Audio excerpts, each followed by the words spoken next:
Oh, We're live. right on, dog. All right. Well, first of all, thanks for coming out.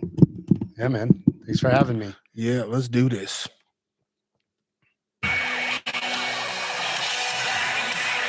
What up, what up, what up?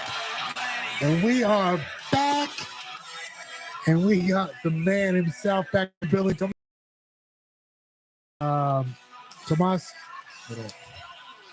We got beat up today in my own goddamn range by a newbie. And I'm saying, hey, if I get my ass whooped, I gotta take my ass whoopers, right? Yeah. But god dang it, I did not expect that to happen today. I think he hustled us. That was fun. Today's guest, longtime friend, now coach. Man, you're actually a man of many things now. I see. Newly husband, Peter.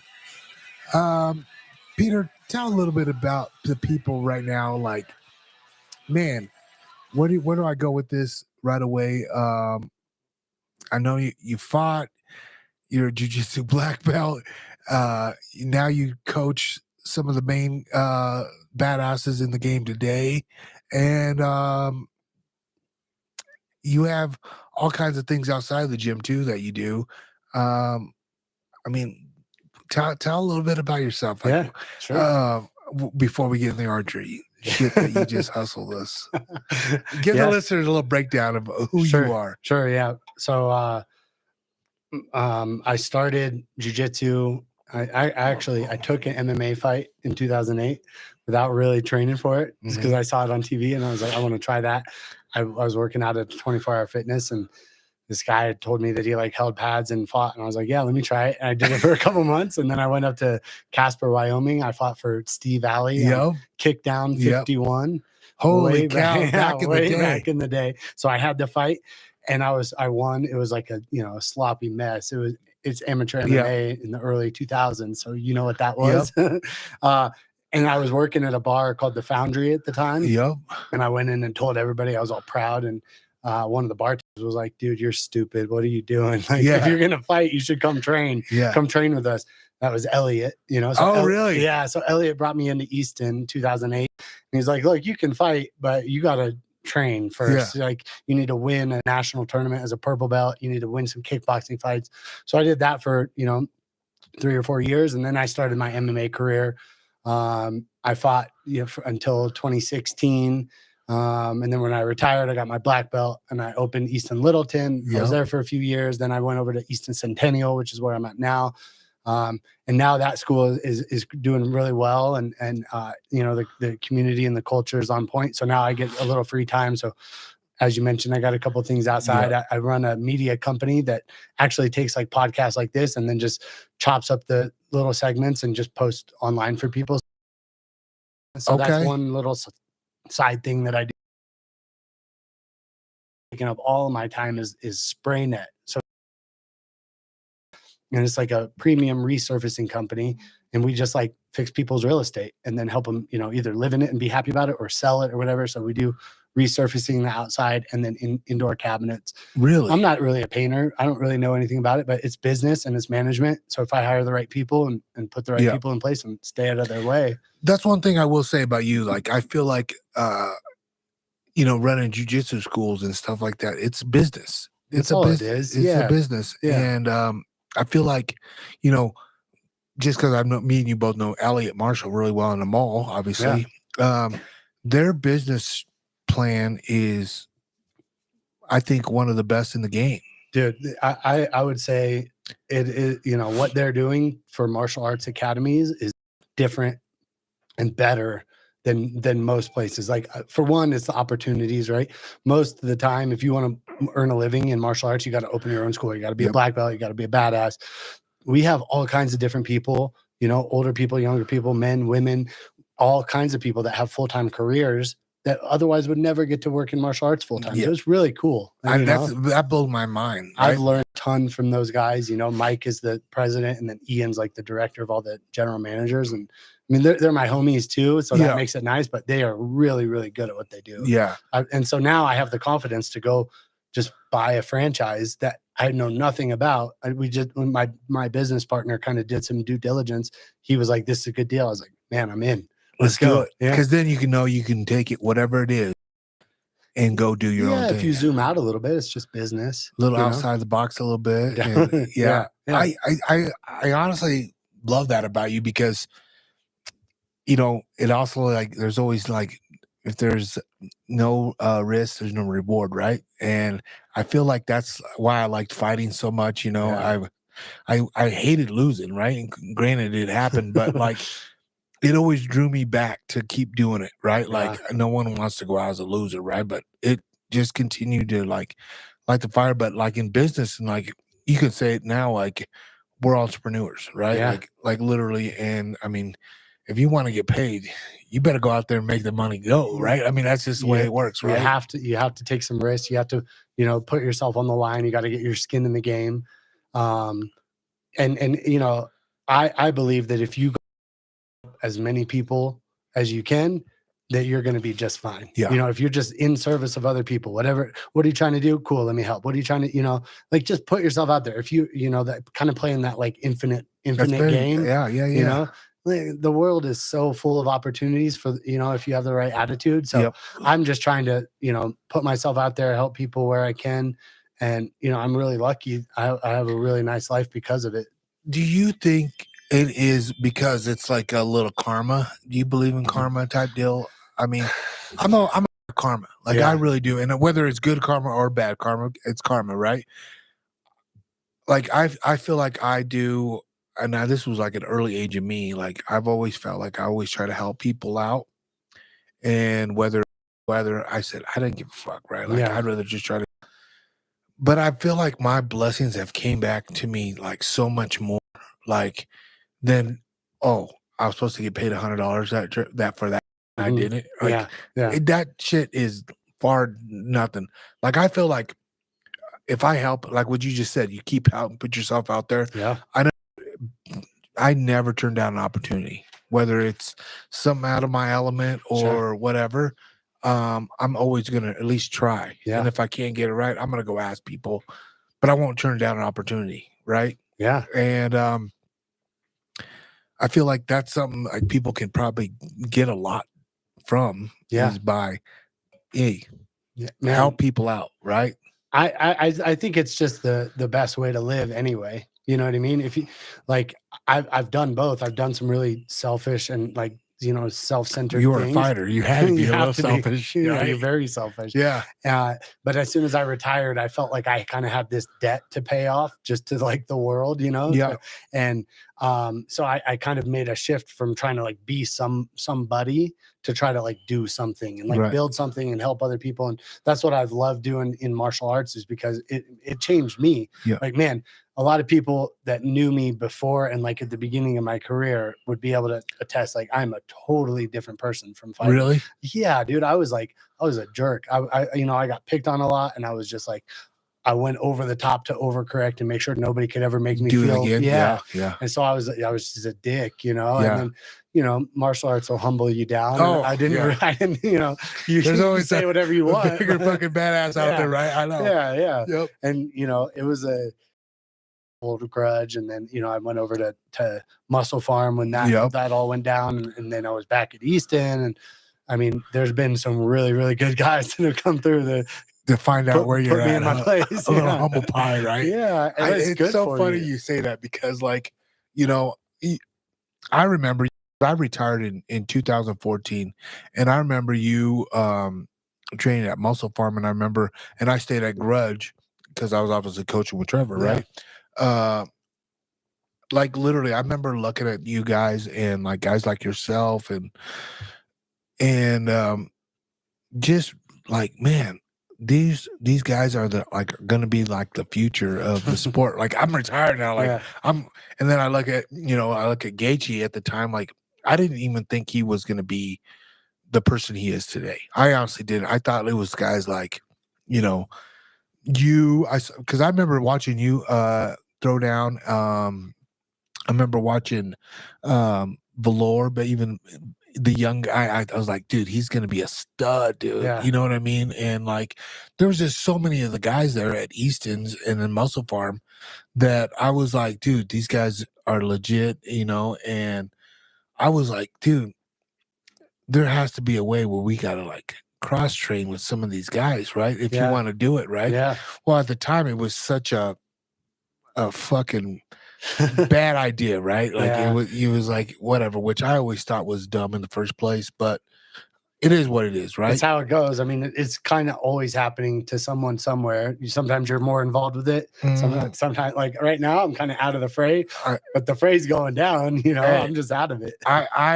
I love the position where I'm at right now, where Yeah. I'm not like I just work for Justin right now. Like that's my guy. That's my guy. Like I'm lucky enough to do that now, right? Yeah.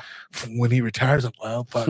I guess out of the game, right? But I'm cool, right? Like Yeah. I'm happy where I'm at. You're doing what you want to do. I love the fact that I can hang out with like guys like Archie, Yeah. you know, Grant, like the guys you work with, right? Beast. You get them, right? Like you are working with some of the now that when I look back, Yeah. who I thought was going to be the stars, it wasn't the guys that I really thought it was, Yeah. right? And Yeah. it's just like Drew Dober was one of them, and he continues to still be that star, but like he has fought a lot, dude. Yes. I could not imagine Yeah. fighting. Could you imagine fighting still? No. God, no. Hell no. Dude. I'll tell you this. Now I'm 37 now. I feel better now than I did, 7 years ago. Dude. When I was getting done fighting, my body was wrecked. Dude, I'm telling you right now, like 3 years ago, Yeah. I was 40 years. I'm 43 right now. When I hit 40, I was like, dude, I got to fucking do something. Yeah. Of course, my lifestyle was not the best either, Sure. right? Yeah. So I had tried to. It's easy to do when you're done I fighting. literally fucking tried to do some camps with Justin. Yeah. Like when we went to London, I did the whole camp. Really? Quit drinking, doing everything, but my body couldn't do it, right? Like my deal, and like literally, I was like, okay. We came back from that deal. That's when I went and seen the TRT doctors and we're at Revitalized, and they got me straight. If I could fight now, I guarantee I fucking whoop old Luke's ass any day of the week. Because I'm smarter, wiser, right? Whatever. For sure. But like, honestly, I feel better now, like what you just said. Yeah. Well, that's because I'm not training, 12, 15 times a week. 1,000% right there. That's brutal. That's what I'm saying is like, what a lot of people is like, oh man, I want to be a fighter. Dude, you have no idea what it's like. And it's a lot easier nowadays. I think it's a lot easier to be a fighter now. We're doing it smarter. You have more sources. Mm-hmm. You have more shows to compete in. Yeah. Opportunity. More opportunity, right? More money. Dude. Yeah. When I fought in the UFC, there was 25 people on the roster. That's crazy. So if you didn't fucking perform, you're getting cut. You're done. That's it. Yeah. Now they have shows every fucking weekend, bro. Yeah. You know? Bellator's a great experience right there. Dude, they take great care of Grant. Dude, I'm telling you. It's a great promotion. I'm telling you, man. I'm telling you, if it's kind of like what Justin did with the World Series of Fighting, right? Yeah. Do that, make your money, make your name, get your experience, and then come over to the UFC and then main event. and then you're gonna be a fucking superstar real fast because you already got their following. Right. And then you come over, make a splash at UFC. He did it the smart way. He's smart. For sure. Yeah, he's definitely but that also says a lot about you guys. Yeah. As the coaches and stuff like that. Managers, teammates. Yeah. Dude, I think it's such a smart move on Archie. And since we're talking about Archie, I actually called Archie. Yeah. And he's in Florida right now, Yeah, with Kamara. Yeah. And I said, Archie, man, I'm getting Peter on the the pod. He goes, oh shoot, that's awesome. I was like, yeah. I said, tell me thing you like about having him, as part of your coach. And he goes, he sees things different than what the wrestler sees. Like he sees it more of a outside, like a jiu-jitsu guy. Yeah. Like that. I did jiu-jitsu and stuff like that. But like wrestling jiu-jitsu, not really though. I mean, but as a outside looking in, yeah, that's a great weapon to have. because he's such a dominant wrestler. For sure. Yeah. And I was like, dude, that I had no idea. Like, that is a great tool to have on your squad. It's pretty fun. It's fun, but it is definitely a little. There's plenty of times, like, for example, when we were in Paris. Yeah. So it was Salas and Charrington. Gaethje came out, all and wrestlers. Archie, all wrestlers, and me. And so we're all warming up. They all got wrestling shoes on. I'm barefoot. You know what I mean? Like, it's just little things, but I'm always the odd guy out. Which is awesome because, like, literally, because wrestlers have a different. Yeah, they're different. For sure. They're different, right? They're crazy. Mentality, yeah. But they make great fighters, right? They do. It's by far the best base you could have for fighting. I believe so, and too. I'm not trying to get Archie to be a jiu-jitsu world champion. Yeah. As long as no world champion, submit him, I'm stoked. Yeah. Because he's just going to maul people. And his submissions are getting really good. Yeah, that's but what his I'm saying. anti-jiu-jitsu is even better. Go try to do something. That's what I'm saying. Yeah. That's where it's at. And I think that's where I was looking at your point of being a coach there is because, like, what you just said, like, you have Ben, you have Salas, and now you have a real jiu-jitsu guy, right? Yeah. Like yourself. I felt like you were more of the, I would say, not the brains of the operation, but like literally, because it's a wrestling mentality I have, right? Yeah. But like you can finesse a lot of things. Like, hey, when you do this, you got to be mindful of this submission. Yeah. Yeah. Right. That's all I'm trying to provide for him. And that's one thing I really say that, but like maybe that's one thing he meant by huge thing for his camp. Right. I mean, like I see him there all the time. And one thing I've always said about Archie, man, I had Archie on the show as an amateur. Yeah. And I said, Archie, nobody's gonna know who guest. Yeah. I said, guess what? Because when it's all said and done with, you are gonna be so world renowned, and I'm gonna play this podcast. Yeah. And I'm gonna say I got it first. I know it way before you guys jumped on the bandwagon. Because I always like that kind of guy is a specimen just like Justin. Yeah. He's so coachable. Mm-hmm. He's such a gifted athlete, but don't get it twisted.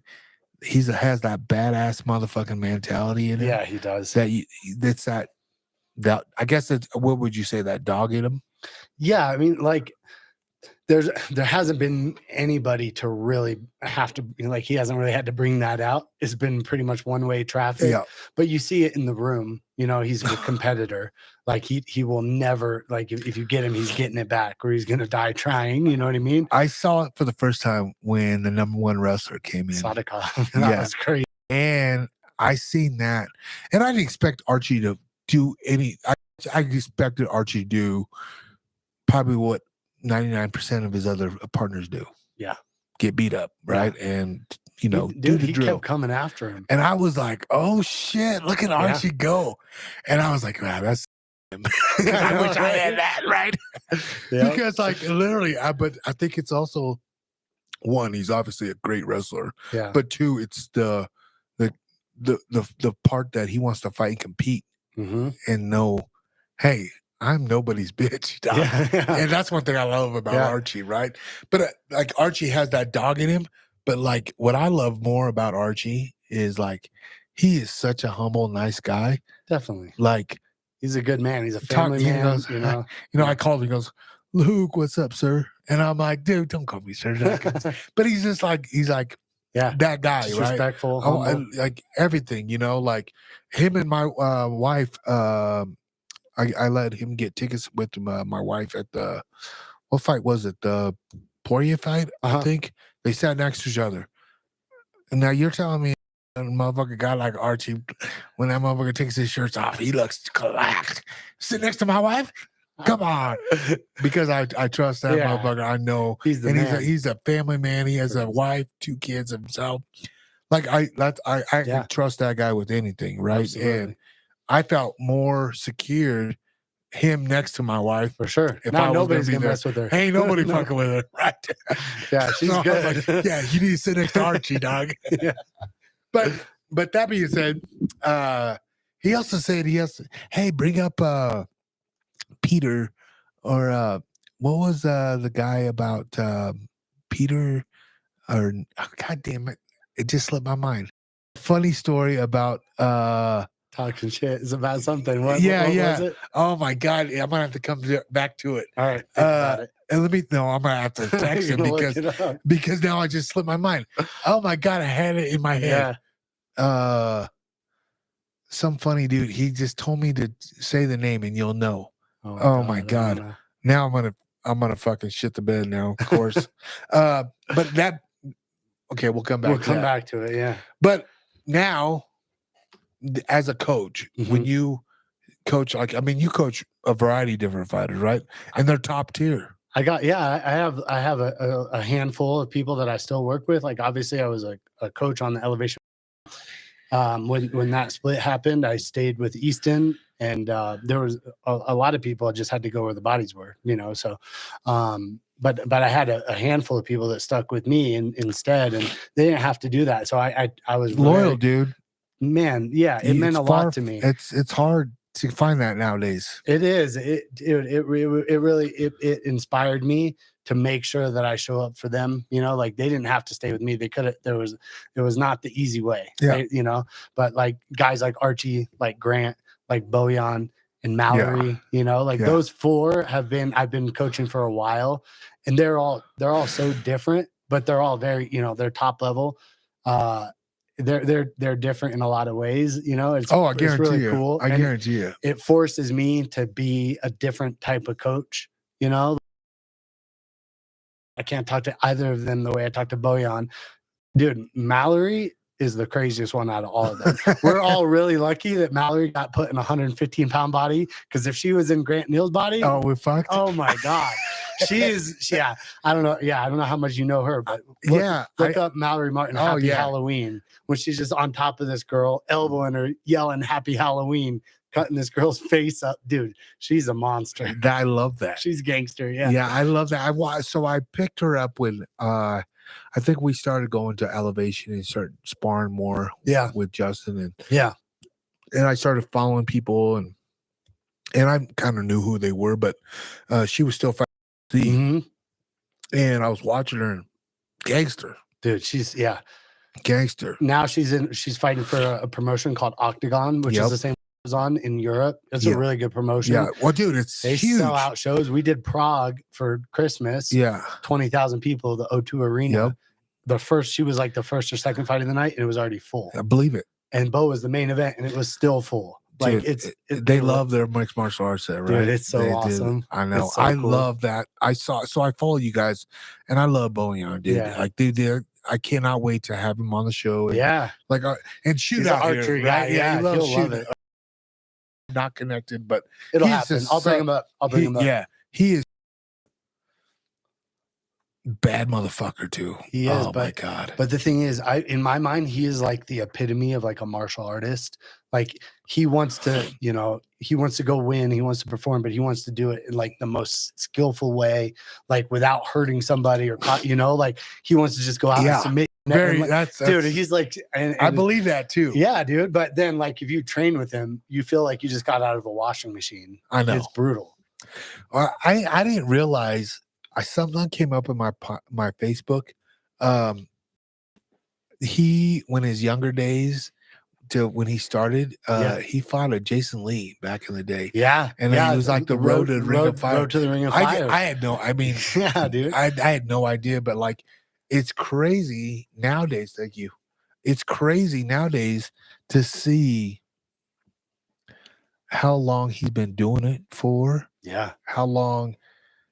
It's not even about the fights. It's the fucking training, dude. It's the sparring sessions. Well, Bo does everything right. He's in the cold plunge every day. He's running. He's doing saunas. He's taking care of the body. He has to. Yeah. How old is he? I think he's like 35. So he's maybe 30s. He's getting, he's no spring chicken. He's not. Yeah. He's Grant and Archie are recovering much faster than he is, but 100%. He gives those guys hell. Yeah. No, I wouldn't want to fuck with him. He's savvy. He's like the veteran Like He he's got gets the it. tricks up his sleeve, and he knows when to rest, when to go. Yeah. Like I mean, he's got like 50, 60 fights. Yeah, that's one thing I knew. I was like, dude, he was doing it back then. Yeah. And now he just won the championship, right? Yeah. Well, so it was the cup or something like that. Yeah, it was like a tournament. It was the Tip Sport Game Changer. It was like a 16-man tournament. Yeah. And they fought 4 times in 1 year. So the first fight was like March. Dude, check this out. He fought in March, like July, September, and December. 4 times in 1 year. Dude, he fought with a broken rib. He fought with a broken foot. You don't have a choice. No. Like, it's 4 fights in a year. Yeah. It's a tournament. And you need that won. money. And he won. Yeah. He won great money that time too. That was a good, good check. It was like 320 euros or something. Yeah, it was great money. And that's one thing that people don't realize. Like, dude, fighting that many times, you don't want to miss the opportunity because it's your shot to keep getting paid. Right. Yeah. Right. I mean, the money only came at the end. The first show, I think he made like 12 grand. That's how it all happened. And then it was like 20 grand. And then it was like maybe 80. Yeah. That's not bad. No, that's not good for your third fight in a year. Yeah. But then the last one, he got that money. Yeah. Now he has a little married. Yeah. He has a little piece of life now. Exactly. Like, yeah. Not worrying when he's going to fight again. Right. Exactly, like that's the problem. What people don't understand today is, dude, I fought 3 times for $1,000 in one night. That's brutal. Bro. Oh my God. One night, 3 fights. 3 nights. Victory J, Council Bluffs, Iowa. Holy cow. Fucking dog, huh? Was that brutal? Oh, fucking. What was it like for warming up for your third fight? You didn't warm up. I didn't warm up. You just chilled. I was like, dude, I'm icing my shin. Yeah. Seriously. Yeah. Like, literally, like, you don't want to fucking walk, do anything. You don't want to make a fist. You don't want to do anything. Yeah. And I literally. Win or lose. After your fight, when you get that adrenaline comes down, you're just chilling. My first 2 fights went to a decision. So you fought 30 minutes. Wow, they were only two rounds. Okay, they only went 2 rounds. Yeah. Still 10 minutes. 10 minutes, 20 minutes total. Yeah. And then and homeboy got finishes. Yeah, got finishes, dog. Oh, so he was all cool. Yeah, I was like, God damn it, dog. Why? That's right. But it is what it is. But I would have never changed it for the world, though, because it was just like, it's what I did back then, right? It's what we signed up to do. But now I look at, like, dude, that was fucking stupid, That's crazy. But for $1,000. I know. I blew it all that night on the riverboat. Coach, sorry, dog. Yeah, I threw it on the craps table. I tried to win you more money. Yeah. But that's how it was, though, right? Yeah. But it's just crazy on how, like, when you fought, to now to where the sport is, dude. Yeah, it like seeing. We'll just keep talking about Archie. Like, obviously, Archie has Justin Gaethje's manager, right? Yep. Ali Abdelaziz.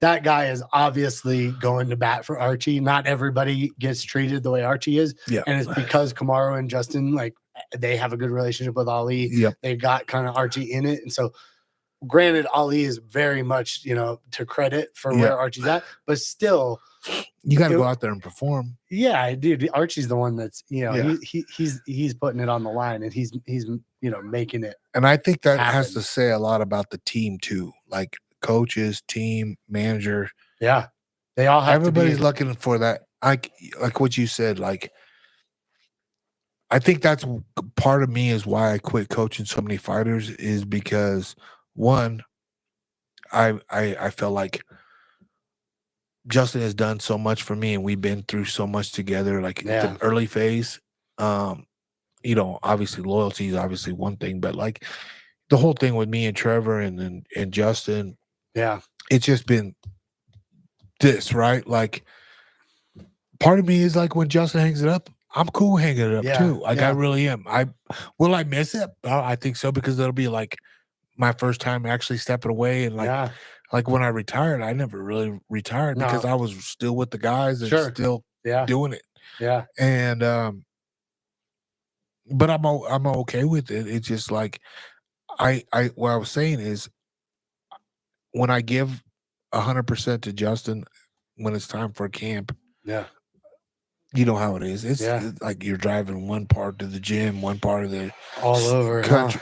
You're all over the fucking Denver's place, big right? too, right? and they got practices everywhere. And I feel like that's why I quit doing so much for other people is because I couldn't do it anymore. I didn't want to do it anymore. Just because I didn't want to disservice them, because it's this not is fair, huh? it's not fair to them, right? It's man. not fair to them. It's hard, man. It is. I wanted to do I want to be more of a, I want to be more around for my kids. I want to be more around for my wife, and make my brand grow. So I had to cut back, and then if I could have my cake with my ice cream with Justin, it's great. I'm gonna do it, dude. I mean, the opportunities that you've got to experience because of Justin, like who would have ever been able to dream that? It's crazy. You know, I follow you guys. I'm always like, when you guys come back, you got the craziest stories. Dude, it's unreal. Me and him have literally, it's so funny, man. It's just where we're at now to today, to where we were at when we first started. Like, this motherfucker didn't have money to get a haircut, to do a welfare, you know, and he took $100 from me because he saw a private dude give me money, right? And he was like, "Can I borrow some money?" You know, just like the things that we have done, and like where we've at now, and like him to, you know, have a Lamborghini now. Like, I know. That's just unreal. like, I'm just like, you know, I'm so happy for him, but dude, I'm also he's earned like, it. He's the man. oh yeah, he deserves look at every time, every time. But I also feel like if I was born later, I'd probably be the Justin Gaethje. I mean, who am I kidding, right? Oh, fuck. No, I'm just saying, different lifetime, you know. You know what's so funny is, so I got a bonus from Dana White. Oh, really? And UFC 78. Okay. Yeah, 78. Dang, what year was that? Is up here? These gloves? Yeah, those gloves are cool. Look at the Quano. Remember Quano? Yeah. It was that one right up there. So probably 2007, 2008. Wow. So 2008, right? Yeah. So, you know, you think you made it, you got a bonus, dog, right? I kept, that's one of the things I kept, and it's all over there. $2,500. $2,500 was your bonus. Mm-hmm. I mean, you got to realize. You got to realize. 300. Yeah. You did 300,000. Yeah, bonus. I know. It's just nice. It's come a long way. It's so. That's good for them, dude. That's the only thing I can throw at Justin. Is like, I paid my way through. Yeah. For you, motherfucker. I paid. Give me some kickback. I crawled so you could run. Dude, dude, don't get me wrong, dude. And this is why I can coach just Justin and continue to do what I'm doing, because Justin takes great care of all the coaches, man. He was amazing. He's the man. He didn't have to come out to Paris for Archie. He was out there all week, you know, super gracious. Everybody's like trying to take pictures with him. You know how it is, obviously. And he's just like, he's the same guy as he is in the training room as he was when we were training, you know, at Grudge, and when he would from come, the beginning, you know, he's been the same guy. He hasn't changed one bit, and that's one thing I try to tell people. Yeah, I mean, that's special. That's rare. Very rare. Very because rare. I'll give him a fucking humble pie. You know what I'm saying? Yeah. Sit your ass down. I'm your older brother. I don't know. No, I mean, it's so cool because it's so nuts, because like where the sports have gone, and you see it. I mean, running jiu-jitsu schools, how many kids come in or people come in to say they want to be like the Conor McGregor or that, or is it more for like a self-conscious or like self-defense? You mean? Yeah, self-defense. Yeah. What is it? Dude, like when I was at Denver, right? East in Denver, before I opened Littleton, now I'm in Centennial. When I was there, you know, like once a month, we'd have somebody come in and like, oh, I don't want to do a fundamentals class. I just want to spar. I just want to fight. I was like, dude, no, you don't. No. Come on. No, you don't. And then, I would go hit that heavy bag for 3 minutes straight. Dude, we'd make him sign a waiver, and then I would just train with him. And I wouldn't submit him. I would just hold him down with no hands and be like, look, dude, you don't like, you got to open their eyes. You got to understand how like, you don't know what you don't know. Yeah. So in Denver, for sure, it's just young, you know, there's young kids that come in Littleton, in Centennial. We still have some younger people. It's not like, but there's also families, you know, it's a lot of people, parents bring their kids in because martial arts is great for their kids, for focus, for discipline, for respect, confidence, you know. So a lot of it's that. As adults, man, a lot of people are just really unhappy and they're just looking for something. Like they don't like their job. Yep. They don't like, who they are, like how they talk to themselves. So they come in and like, that's my favorite thing about it is it just changes people's lives. It's so 1000%. positive. So it changed mine. And that's why I just wanted to like pay it forward to as many people as I can. That's one thing I do miss about being at Genesis Gym. Yeah. Like when I was coaching there all the time at night and stuff. Like, so it's like a give and take, right? Like, yeah. Go teach and give to them. But dude, I never thought about it. Like, and be at every family dinner, and which is kind of big, which I love about my wife. She wants, that's awesome. Yeah, I do too. I love the shit out of that. Yeah. We have no talk about the day, whatever, what we thankful for the day. And I love that part about our family. And I didn't realize how much I was missing. Yeah. Because, babe, you work during the day. I got to go at the gym and teach. While it's the way our system works for a while. Yeah. But I didn't realize like what I was missing at home. Yeah, that's so cool. And I was like, fuck, man, I gotta make a choice, man. I gotta figure this out better. I gotta figure this out. Well, obviously I chose my own family over teaching that night, right? Yeah. But I will say this is probably the biggest thing I've missed. It wasn't about the money, wasn't about, if I get to go corner this guy, see me on TV or whatever, that's doesn't matter anymore, right? It's like people that come in from work. Yep. And their highlight was to come in and fucking punch me or the bag or anybody as hard as they could and fucking leave like a fucking $1 million. Yeah. I miss that shit so much. Well, here's the deal, dude. Like, how long of a window do you have to spend time with your kids? Right? I know. Pretty soon you're going to be lame and boring, and they're not. They don't want nothing to do with us. Yeah. So right now, while they're stoked to spend time with you, spend all. I know. Gyms aren't going anywhere. I know. Right? You're on TRT now. I'm going to be around forever. You got the fountain of youth, man. You could teach. You got a small window to do this. Yeah, I really respect that a lot, and that not everybody sees it that way, and it's too bad. But I mean, I know I have that own kind of like workaholic side of me that it's just like go do, and my wife is really gracious in the way that she talks about it, but I can tell when she's feeling like I'm not showing up for her. I'm neglecting her. I'm giving her what I have left instead of like making her priority. But it's hard when it's something fulfilling because it fills me up too. It's not like I'm just giving for them. I feel amazing after I come away from a night of teaching and coaching. It's crazy, right? But yeah, I mean, everything life is about. I know it's so funny. My wife are like a yin and a yang, but sometimes like she's in healthcare, right? And she PT, she works with like some of the worst. Dang. So she's like some people's worst part of their life, right? And she tries to, she's a coach, like she does what we do, but in a different way, right? So I get it. Like when she comes home, she's worn out or whatever. Like I get it, but then sometimes I'm like, bitch, come on, dog. I'm your daddy, I was just with our kids all summer long. God damn it. But like, I get it. Yeah. But that's what I'm saying. Like, but the reward of helping people, what we were talking about, when we first started the show, is give. I do. I love giving. Every once in a while, it's okay to get a little pat on the back, though. For sure. Yeah. There's nothing wrong. Just it's about your motivation, right? It is. It's about your intentions. If you're doing it to doing it, hey, look at me, help all these people. That's facts. And then I hate that. I hate that so much. If it's performative, but if it's genuine and you really just you help because you want to. It's so funny you say that because I was just on a podcast the other day, and people were like, thank you so much for being on my show. I was on somebody's podcast, right? Yeah. And I was like, wait a minute, dude. I know what it's like to start a podcast. Yeah.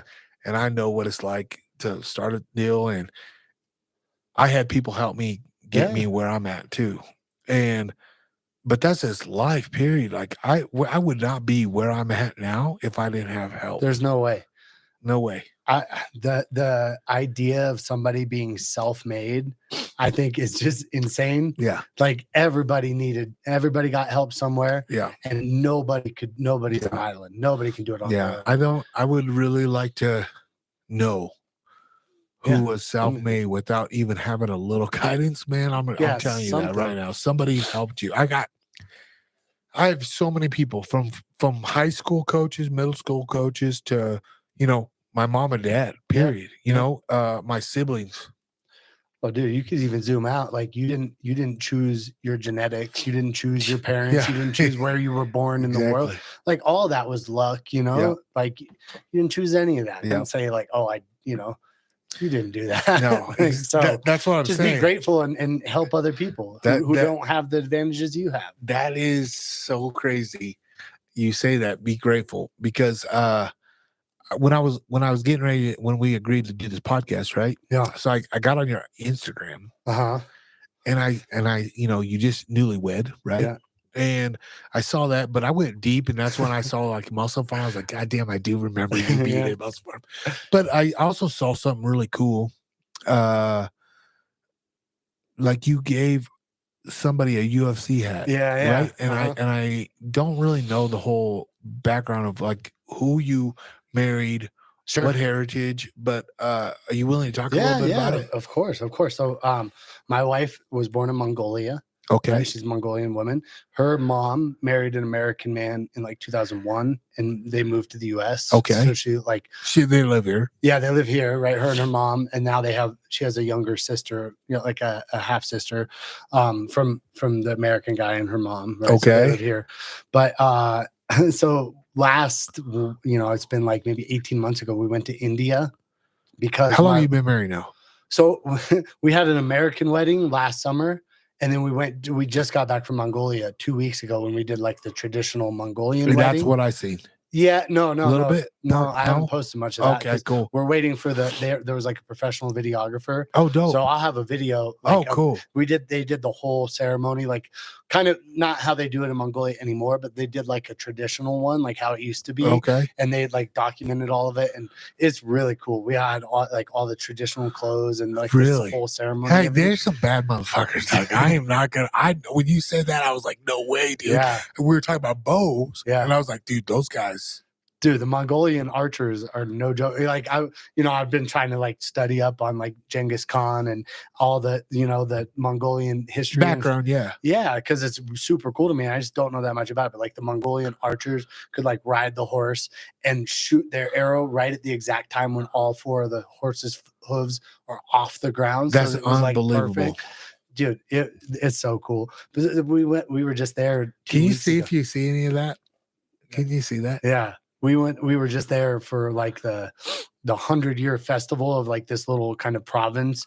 It's called Nadam, was like the festival, and they had like the archery and they had horse races, and then they had like Mongolian wrestling. I don't know if you've seen that. It's like a little vest, and then like it's like sumo with a kind of a vest so they can grab the clothes. Yep. Dude, those guys, they're bad. They're massive. There's huge. No way. Dude, they're huge. My mother-in-law was telling me that all the best sumo wrestlers are Mongolian, and the Japanese guys, like they can't beat them. So now they're marrying them to Japanese women and like trying to like take them as their own. I believe that the Mongolian. Yeah. Well, it's like back in the day though. Like, I mean, you realize like they would take your fucking limbs apart, bro. It was one of the most like great dynasties of all time. Oh, like the yeah. I mean, do you know what kind of country is it? Like what? Tell me. Yeah. So it's between China and Russia, and it's like it's landlocked, right? But it's called the steppe. It's like it's very like plains. There's mountains like to the north and to the west, and then the Gobi Desert is to the south, and the capital city is like where most of the people are. But it's like it's plains and it's just infinite. Like we went camping. We went on like a 7-day camping trip. We just drove for all day. There's no signs. Nothing. They just turn off the road. No signs. Just go down the road past the river, you know, over this hill. There's like all these little yurts set up where these nomads live with their herds of sheep. We just camped next to them, bought a sheep. They, you know, they slaughtered and butchered No way. it You and eat it right we there. ate it all week. You know, it Hell was yeah. amazing. It was such a cool trip.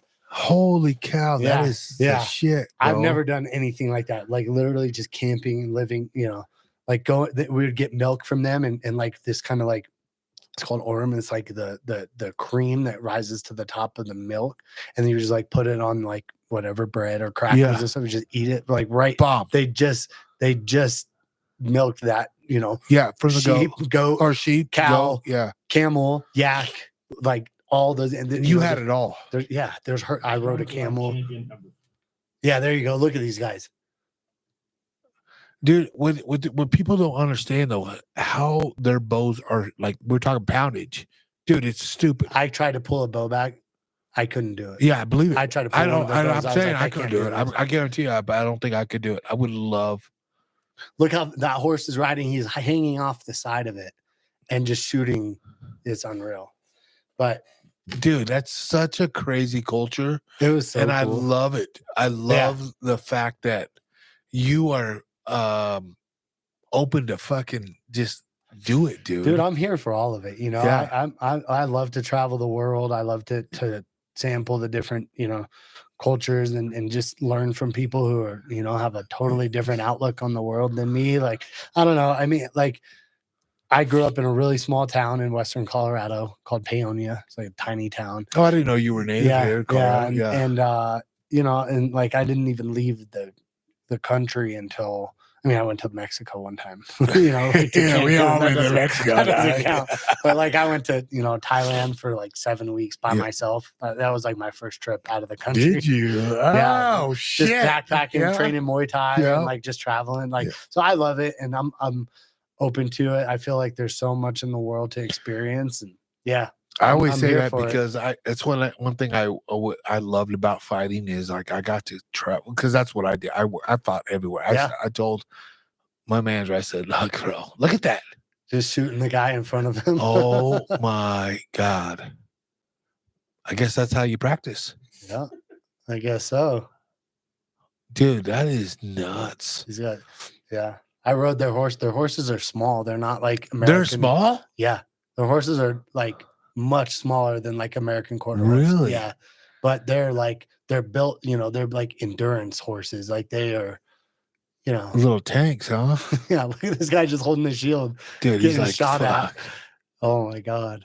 Yeah. Dude, that's so, dude, I just love seeing this. And you got to see a lot of this. Like literally. Just like a this much. It's such a huge country. Yeah, man. I would really like to eventually get to the point in my life where I can bring people there because I have a whole family there. Yeah, and they love to share it. Like they run tours. Like I would love to. Yeah, you know, I'm sure.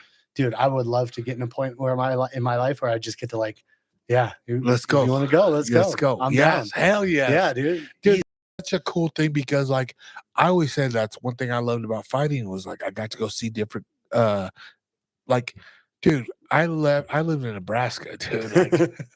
Like, first time on a plane was to go on a fight. Really? Chicago. Wow. New York. Wow. You know, and then I went California, and then I started getting fights in Canada. Yeah. You know what I mean? And then next thing I'm fighting Saudi Arabia. Jeez, that's so cool. You know what I mean? Like, I got to do a lot of cool things everywhere. Yeah. And I always said, man, like, and then I got into hunting. Yeah. And I was like, I want to start hunting and do this and travel the world and hunt different deals. Dude, I'm doing it. I'm like literally, I went to New Zealand and hunted red. I went to British Columbia, like places like I've never thought my brown ass would ever be. You know what I mean? Yeah. Like you got to go to Mongolia and hunt like a reindeer or something. Like literally, like I don't even care. I just love the culture of the whole thing. Yeah. Just I love being in different places and I mean, I could care less if it's anywhere, honestly. If it's somewhere different and new for me, I'm in. Yeah, me too. Me too. I love seeing different like cultures. Like my wife is Polish. Like they're Polish. They're like her dad speaks Polish. And I'm like, what the fuck are y'all talking about? Right? Me too. I was they were all talking Mongolian the whole Yeah. time. I'm just like, I have no They're talking idea what's about me. going I know they're on. talking Yeah, about you hear your name, you're like, what did you just say? I'm asking my wife, I'm like, what are they saying? She's like, don't worry about it. I'm like, But so I saw that thing on the IG on oh your yeah, IG. yeah. I You forgot. gave a hat to somebody. What was that? So my wife's grandmother, they say her name is Ime. It means grandmother, Mongolian, right? So Ime has 10 kids. Okay. My wife's mom is one of 10. Okay. Right. And she's like a Mexican family. Dude, it really is. When I met like 100 family members, Yep. like I was like Definitely. every, now they're all to the point where like she's like a great grandmother.